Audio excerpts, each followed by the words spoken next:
Lo dijo en la primera hora.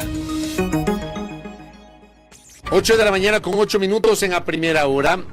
Hace pocos días, el 13 de agosto, la semana pasada, el Pleno de la Asamblea Nacional, antes de irse del receso, declaró al 29 de agosto como el Día Nacional del Gamer, de las industrias de los videojuegos y los deportes electrónicos. Ese tema fue viralizado, no necesariamente de modo positivo, porque se asumía, digamos, una buena parte de quienes interactúan a través de las redes sociales asumían que hay urgencias mucho más grandes que el declarar el Día del Gamer. Dice la nota periodística de Diario El Universo, publicada ese día, con 70 votos el Pleno de la Asamblea Nacional declaró el 29 de agosto como el Día Nacional del Gamer, de las industrias de los videojuegos y los deportes electrónicos en el Ecuador.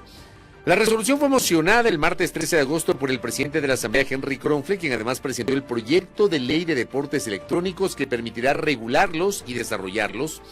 El legislador socialcristiano declaró que la iniciativa legal que presentó es un primer paso para luego presentar una ley de economía naranja. Dentro de las reacciones negativas, ¿no? El viceministro de Gobierno, Esteban Torres, había criticado esta declaratoria. Importante aclarar que la bancada de ADN se abstuvo de declarar el Día Nacional del Gamer. Seguramente hemos jugado más videojuegos que los que han propuesto esto, pero entendemos las verdaderas prioridades del país. Prioridades. El Día Internacional del Gamer se celebra a nivel mundial cada 29 de agosto desde hace 16 años. Se instauró en el 2008 por iniciativa de publicaciones europeas especializadas en el tema. Según datos de la consultora Newzoo, citados en la resolución, el gaming y los eSports en la región representaron en el año 2023 $9 billones y en el Ecuador más de 16 millones de dólares. Hablemos sobre este tema y está con nosotros Daniel Santana, él es presidente de Gamer Experience, que visita nuestra mesa de trabajo. Daniel, bienvenido, qué gusto. Qué gusto saludarte, buenos días. Gracias por acompañarnos. A ver, ¿por qué había que declarar el Día del Gamer y cómo asumen ustedes, y usted en particular, las críticas derivadas de esta decisión de la Asamblea Nacional de la semana anterior? Bueno, hay un dicho bien antiguo que dice que todas las críticas pueden ser positivas, ¿no es cierto? Entonces, lo que nosotros buscábamos realmente era darnos a conocer y darle importancia al Ecuador de lo que significa el gaming y la industria de los videojuegos en el Ecuador, ya que todavía ninguna industria ha regresado a verlas, siendo la economía de las más grandes del mundo de la industria de los videojuegos, ¿no? ¿Qué implica esa industria en el caso del Ecuador? Bueno, en el caso del Ecuador, tú estabas dando un dato. El año 2023 se generó 116 millones de dólares, representando un 38 millones de dólares en impuestos. Es una economía directa que le entra a la vena al Ecuador. Y estando en una situación no regulada, no reconocida, si la industria crece en el Ecuador, obviamente los impuestos van a crecer para el Ecuador. No hay ninguna regulación en este momento sobre la industria del gamer. En este del momento, gaming. Del gaming no, de momento no tenemos ninguna regulación, estamos trabajando en eso. El primer paso entendíamos que era reconocer el Día Internacional del Gaming, sumarnos a otros países como Europa, Estados Unidos, Asia, donde las industrias del gaming es de las más grandes del mundo. Y de las más potentes, Y me de las imagino. más potentes, totalmente. Ahora, ¿qué conocimiento tienen ustedes con este primer paso que se ha dado? Que usted nos dice, fue la declaratoria de el reconocer el día del gamer. Pero el presidente de la Asamblea ha presentado un proyecto de ley de deportes electrónicos para regularlos y desarrollarlos. ¿Qué expectativas tienen ustedes sobre este marco normativo? Bueno, nosotros venimos trabajando realmente en ese proyecto de ley. Nosotros le hemos ayudado bastante al presidente Henry Kronfle en trabajar esto. Nosotros hemos venido viendo el impacto y el desarrollo de países vecinos como Colombia, como Perú, como Brasil, y hemos cogido los mismos casos de éxitos para poder desarrollar la ley de los deportes electrónicos en el Ecuador. ¿Y por qué es importante tener esta ley de los deportes electrónicos en el Ecuador? Porque el próximo año se celebra por el COI las primeras Olimpiadas de Deportes Electrónicos en Quirilla. Quirilla ha gastado cientos de millones y miles de millones de dólares para desarrollar la primera ciudad gaming con más de 45,000 habitaciones gamers y haciendo toda una ciudad dedicada a los deportes electrónicos. Entonces, si el próximo año Ecuador quiere participar en los eSports, en los campeonatos mundiales de las Olimpiadas, y no tenemos una ley que nos regula, que ampara a los equipos, no tenemos canchas para jugar fútbol o para practicar, que se me entienda el símil. Entonces, Ecuador ya es momento que se ponga al día de lo que está pasando en el fenómeno mundial. que son de las economías más grandes del mundo, lo que más genera. En ¿no? los otros países de la región hay normativa, hay una ley específica para regular esta actividad. Correcto. Y uno de los pasos más importantes es reconocer que los eSports son considerados ya a nivel mundial como un deporte. En el caso de Colombia y Perú, ¿tienen regulaciones o no? Correcto, claro que sí. Ya, ¿y qué implica esa regulación comparando con esos países? Lo que implica es que por fin tú puedes registrar a un equipo en una federación, generar asociaciones y federaciones que estén amparadas con un soporte legal. Hoy por hoy los equipos de videojuegos en el Ecuador, de los eSports, no tienen dónde reclamar si algo pasa, porque no hay una federación. No existen organismos pertinentes que puedan dar soporte a los equipos. Entonces, este proyecto de ley, lo primero que va a ayudar es al talento ecuatoriano a poder desarrollarse y poder salir hacia el mundo y poder traer medallas olímpicas, como acaban de hacer nuestros deportistas. Pero, ¿no? por ejemplo, en el caso de esa legislación, aparte obviamente de regular la actividad, ¿hay estímulos? ¿Cómo se maneja el movimiento económico en estos dos países que son nuestros vecinos y que bien podría servir esa legislación comparada para adaptarla acá al Ecuador? Bueno, en ámbitos económicos, por ejemplo, Colombia está generando muchísimo más dinero porque esta regulación se ancla a la ley de la economía naranja, que también se mencionó en el tema de la asamblea y que es algo importantísimo, porque la ley de la economía naranja es impulsar todo lo que es la creatividad, lo tecnológico, los desarrolladores de producción, de programación. Hay un universo gigantesco atrás de esto que genera un crecimiento de la industria y de la economía de un país. Acá, por ejemplo, le voy a leer un mensaje tal cual que dice un oyente, dice, ¿y qué gana el pueblo con esto? ¿Acaso con videojuegos voy a sembrar o a producir en el campo? ¿Qué le respondería usted a este oyente que está escribiendo acá? Bueno, tal vez en el campo no puedas producir, pero tecnológicamente y en la vía digital sí puedes producir. Y también el movimiento económico que esto genera. El movimiento económico que genera hoy por día la tecnología es mucho más grande que la industria agrícola. Es la realidad. ¿Cuántos gamers tenemos en el Ecuador? Mira, es un dato súper curioso.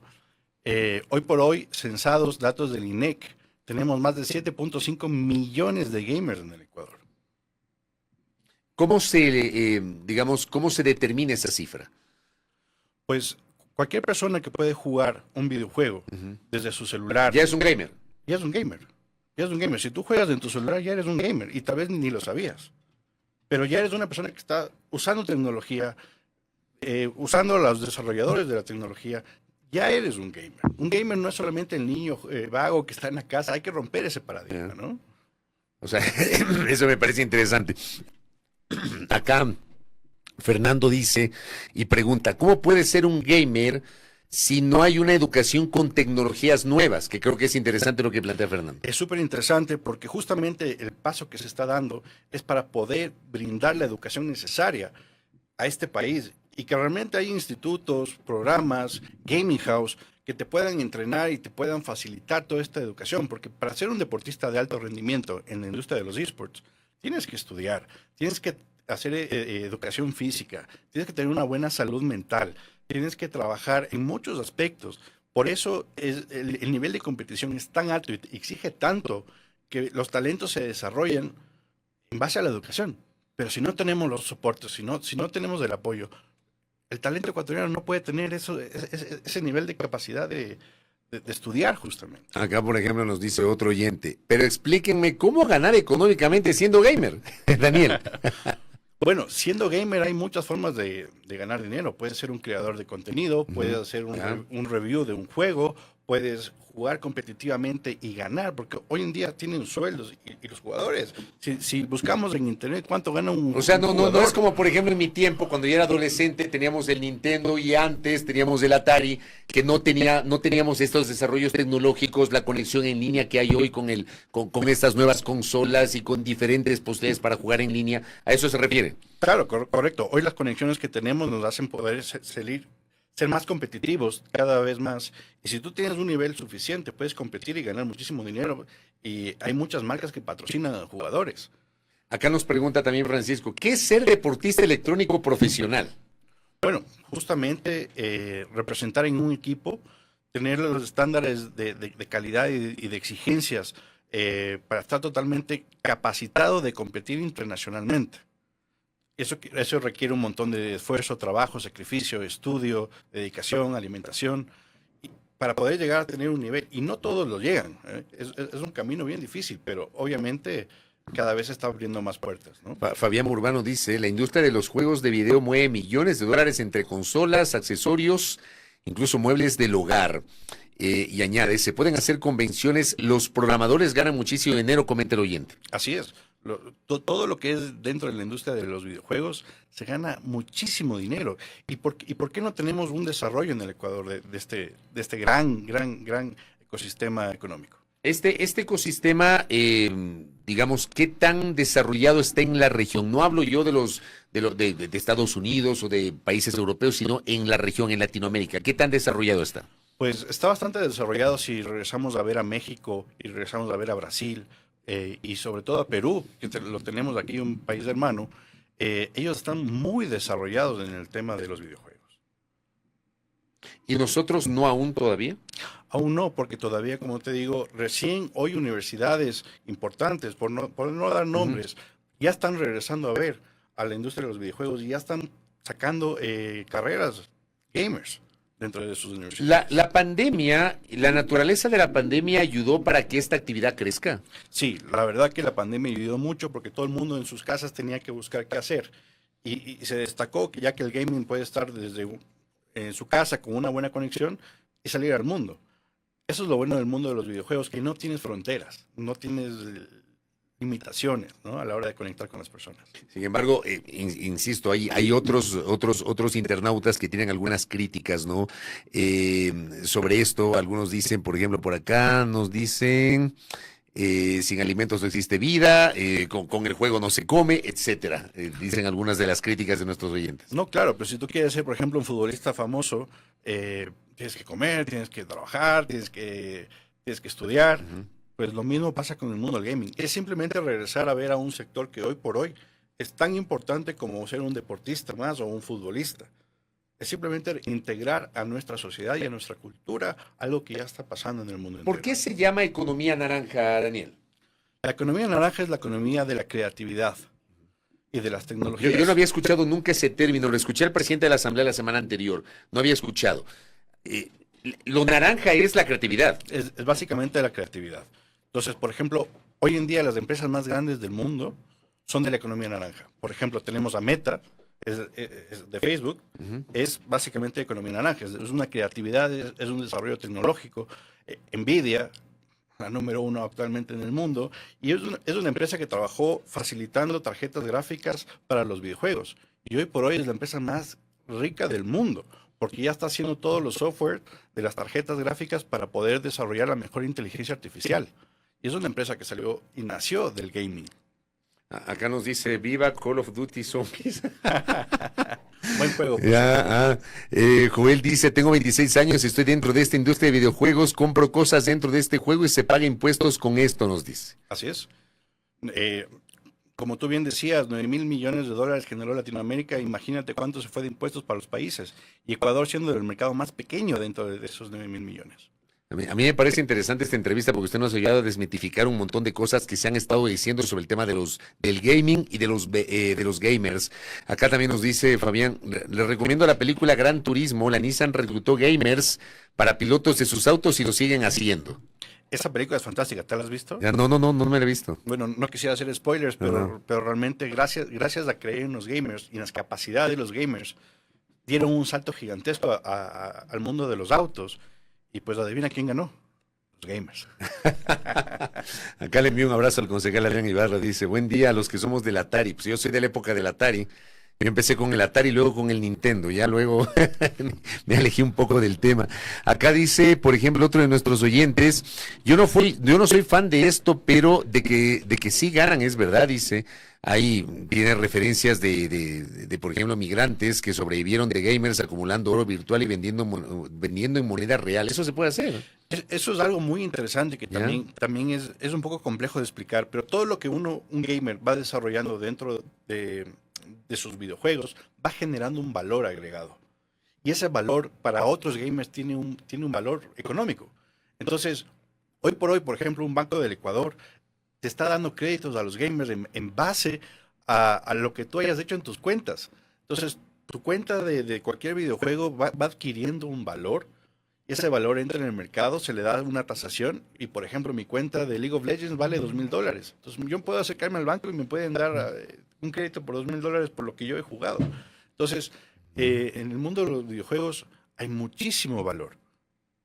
Acá nos pregunta Francisco, ¿qué videojuegos son deportes electrónicos? ¿Hay alguna catalogación o todos los videojuegos son deportes electrónicos? No, eso es importante saber, que no todos los videojuegos califican a ser deportes electrónicos.